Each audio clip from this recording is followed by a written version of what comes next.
Hey, so I'm not that sleep. You just gave my same take and just reversed it around. Yeah, we got Yeah, completely I ain't opposite that sleep. takes. I'm just like you finally gave Completely a good opposite take. take. You finally gave a good take for crying out loud. Like, all right.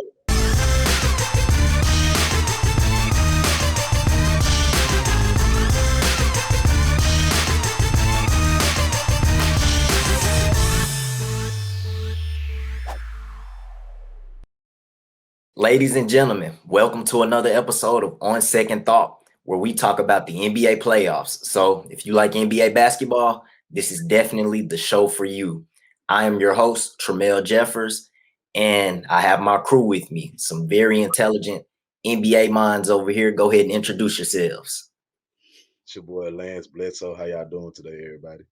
Yes, sir. It's your boy Jerome Bradford. Nice to see y'all again. Let's get into these picks because y'all see how I was coming. Man, it's been an exciting playoff so far. But first, before we get into all of that, how y'all doing today? Pretty good, man. Ready to get into some of these picks. Some of them looking shaky, but I'm still looking. I'm still confident in a couple. What about you, Lance? I was kind of shocked, and I wasn't surprised last night with a couple games, but we're gonna get into that this morning. Yeah, we definitely gonna get into that. Okay, first things first. It's been a lot of talk about these young superstars, these up and coming stars that are in the NBA today. You know, you have Luka Doncic, Trae Young, and Ja Morant. But we're not gonna mention Luka because Luka is on a whole different tier. He's in a whole different class from those two guys. So we're gonna talk about Ja Morant and Trae Young. And the question is, which one of these guys have the highest ceiling? Lance, we'll go with you first.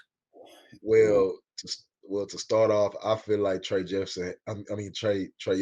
has the highest ceiling because he just got that it factor. Like you just see in the game, you seen in the game one, he took over at the end of the game, made that last shot. Like he just got that it factor. I could see him being another Steph Curry in our league, but the league is in good hands for sure. But right now, I got Trey Young. He just got that it factor. Man, why you gonna have me do this to my boy Trey, man? Niggas, I fuck with Trey, man, but he talk about that it factor, and I mean, if you look at Ja, I mean, he's shown that it factor. Last year in the play-in, he had 35 on Dame, even though they lost. This year in the play-in, he went head to head with Steph Curry. You feel me? In the Utah series, I mean, he's averaging about like 35 this year. So I just think Ja is one of those players where he could be in cruise control for most of the regular season, but when the biggest games come on, he gonna play at the top. He gonna always be on the top of his game. So I feel as though he can bring everything Trey brings with more athleticism, especially if his jumper's cooking. So I would say Ja. I would give it to Ja. I'll probably flip flop on this for a little bit, but you feel me? Right now, I say Ja. Yeah, I'm gonna have to go with you, Lance. I think it's definitely Trae Young. Honestly, I don't even think this should be a discussion. I think it's disrespectful towards Trae Young. It's clearly Trae Young. Ja Morant, he's a good player, but you look at his year 1 to year 2 jump. It's not really a big jump. He's pretty much the same player as his rookie season. Trae Young, his first year in the league, he averaged 19 points per game. Year 2 went to 29, and then year 3 it dropped to 25 because he has a lot of help around him. But the question is, who has the highest ceiling? And I think it's Trae Young because the people that are surrounded by him. That team in Atlanta is built to win, not just for the future, but I think they can do something this year. And we'll discuss that later on. That's for another episode. But man, this Hawks team is pretty good. They got the veterans, Gallinari, Bogdanovich, Clint Capella. I mean, you name it, Lou Williams. They are stacked. And then the young talent, DeAndre Hunter, John Collins III, Cam Reddish, if he lives up to his potential. Also, who else do they have? Kevin Huerter. I mean, they have so much talent over there in Atlanta.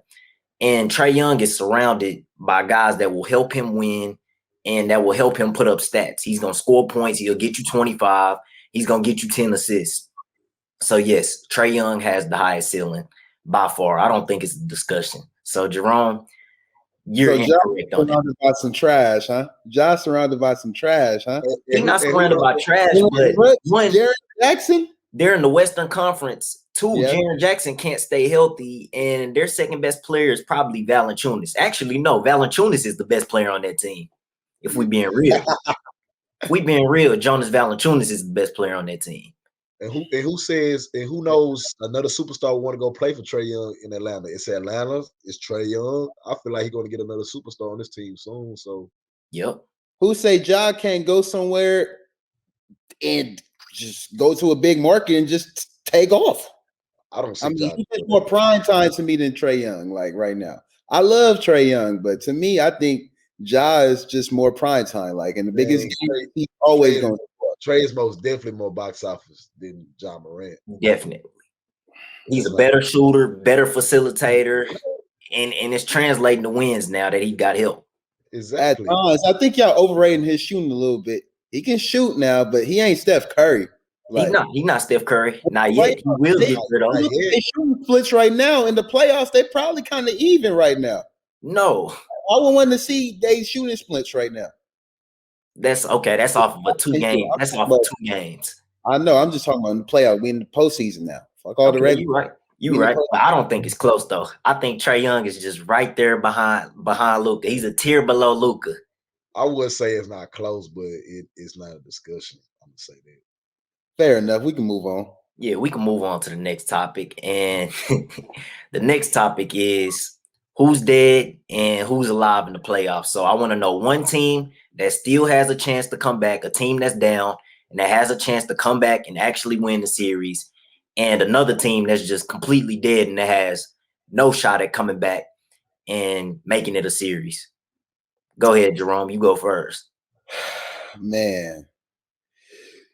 You know who I initially picked to come back and who I want to pick now? I'm like, do I gotta expose myself? I'm like, this for all the fans here. I initially, yes, picked the Heat, but after seeing the most boring playoff game in the last 15 years, I want to switch that to the Memphis Grizzlies. So yes, I'm in violation. But I feel as though the Memphis Grizzlies will be able to come back. And I still think the Denver Nuggets will be eliminated. I know Dame and them dropped that one game, but I feel as though Dame is going to get to round 2 or get out of Portland. Because if you can't get them without Jamal Murray, then you out of here. So I'm going with the Grizzlies to come back, and I think Denver is still dead in the water, even though they have a 2-1 series lead. Y'all might look at me a little differently, but I got to roll with my picks here. So that's what I'm going with. Yeah, I see you still kind of sleep because I know it's early over there out there in LA. I know you kind of sleepy, but yeah, there's no way that Memphis is having a chance to defeat Utah. But we'll talk about that later. I got something for that later on. So for the hot take. But yeah, there's no way that Memphis is beating Utah or they have a chance to beat Utah. It's just no way. But go ahead, Lance. You go ahead and get yours. Well, who I'd's picking who's not coming back, even though they won last night, is the Celtics. Even though they won, that's going to be the only game they win in that series. I did pick the Nets to sweep the Celtics, but they won. The Celtics won last night, but that'll be the only game they win last night. So I got Nets in 5, and I don't see the Celtics coming back from that series. And the team that's going to completely win, I have the Lakers. Lakers. LeBron is just back to LeBron. He's on another level, and I just don't see the Suns winning. So I've had the Lakers just completely winning that series. Okay. All right, but I know y'all seen that 50 burger with the fries yesterday. Oh yeah, I saw it. I loved it. I don't know. I can't count Boston out. I know they're not a good team, but the Nets, they can't make no defensive adjustments. So I don't know about that one, Lance. I mean, you might be right though. That'll be the only game. Right. Yeah, we'll see. We'll see. But the team that I have that's completely dead is the New York Knicks. Honestly, this series should be 3-0. It's 2-1 right now. Atlanta's up, and they go to game 4. It's back in ATL. I think they get another home win. And the Knicks, they just can't score. They can't score 100 points. And when you don't score 100 points, you're not going to win basketball games in today's league. This isn't the early 2000s. This isn't the 1990s. You have to score in today's league. And the Knicks can't do that. They don't have a shooter at all. Reggie Bullock is their best shooter. And when he's off, that team is in trouble. And then also Julius Randle, he's struggling. He's not playing the way that he played this season in the regular season. He's not playing like that most improved guy that we saw this year. So if this continues, New York has absolutely no chance. And y'all know how I feel about Atlanta. I love this team. Like I said, I think they have the second best roster in the NBA right after the Brooklyn Nets. Kevin Huerter, Trae Young, John Collins, Clint Capella, Lou Williams, Gallinari. I can go on and on about this Atlanta Hawks team. And I have them advancing to the next round. They might win at 5 or 6, but the New York Knicks have absolutely no chance. And then the team that I think is still alive is the Portland Trailblazers. They've been in this situation before. They played the Denver Nuggets 2 years ago. That series went to 7. There's no Jamal Murray for the Denver Nuggets. Portland is also at home for game 4. So I think they get a win in game 4. They tie the series up, and they'll steal a road win in Denver in either game 5 or game 7. That series is going to 7. So I have Portland winning that one. I think they're still alive. So don't panic on Portland. But let me know what you guys think in the comment section. What team is dead and what team is still alive? Hey, so I'm not that sleep. You just gave my same take and just reversed it around. Yeah, we got completely opposite takes. I'm just like, you finally gave opposite take. You finally gave a good take for crying out loud. Like, all right. Now it's time for the hot takes. Hot sauce time. Last week, I'm good. I said that the Milwaukee Bucks were going to beat the Miami Heat in 5. Right now, they're up 3-0. So looks like I'm not taking any hot sauce. And Jerome, look like you safe too. I'm looking good. I hope Porzingis just wake up of whatever sleep. He sleep. You talk about me. He sleep. I don't know what he been doing the last couple games. If he keep playing like that, I might be taking some hot sauce, and we might have a sponsor the next time we have this show, for crying out loud. But shit, man. What's your hot takes, man? Lance, you go first. You the guest. You wasn't here last week, so this week is your turn. Let's see if you taking hot sauce. Well, I ain't taking no hot sauce, but my hot take is if the Nets are fully healthy throughout the whole playoffs, I don't see not one team taking them the game to 7 games. I just don't see it. I just don't. You playing a long game. 7 games. Like, yeah, they lost last night, but that's just one game. They're gonna get it back together. Even if they make it to the finals, I don't see a team taking them to game 7. They just got too much offense. Who you gonna be able to stop? KD, Kyrie, James Harden. You got Blake, and they don't have any defense. You're just not gonna be able to stop them. They have too much offense.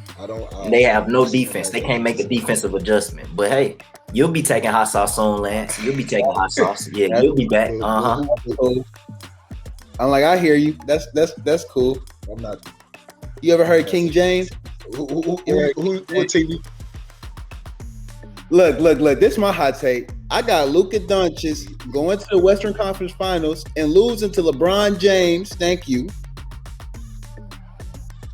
Make it yes, sir. And I just think it's in the cards, man. It's about time Luka finally, reached that pinnacle of stardom. And who's the perfect person that put him in his place than Bron? Like, you there, but you ain't there yet. You feel me? Until he finally take the league over. So I feel as though the Mavericks will beat the Clippers in 6 and move to Western Conference Finals to lose to the Lakers. The Lakers will move on, play the Nets in the finals. Yeah, you joking, right? Both of y'all. Yeah, both of y'all are joking. You didn't have us think about the first round. Jerome, I have a legit hot take.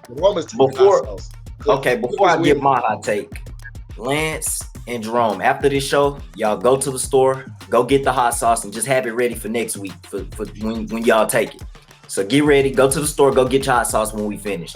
But I'm gonna get my hot take real quick. That's the 7?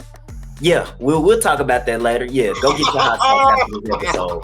Anyway, my hot take is the Utah Jazz will complete the gentleman's sweep against the Memphis Grizzlies. Jerome, you think it's going to be a series, but no, it's going to end 4-1. Donovan Mitchell is back. Their offense is back flowing, and they're showing why they were the number 1 seed and pretty much the best team in basketball all year. The Jazz will complete the gentleman's sweep, and Memphis had their good game 1. They will not see another win in the playoffs. Ja Morant will go home. So that's my hot take. He would have played it safe. Ja, I'm not playing it safe. That's just a fact. Ja, He you would have played it safe. But we'll come back. We'll come back and we'll see how everything went. And I can't wait till episode number 3 when y'all taking y'all hot takes. Let's play the long game. Episode 5 to see his hot. You saying the Celtics taking the next step. That's so Yeah. Whatever. But everybody that's watching, leave a comment in the comment section. Who had the worst hot take? Whose hot take is gonna come true? And make sure you all stay tuned for episode 3 next week. We'll be back next Saturday. This is On Second Thought. For exclusive shows and premium content, subscribe to the Polaris Network on Patreon.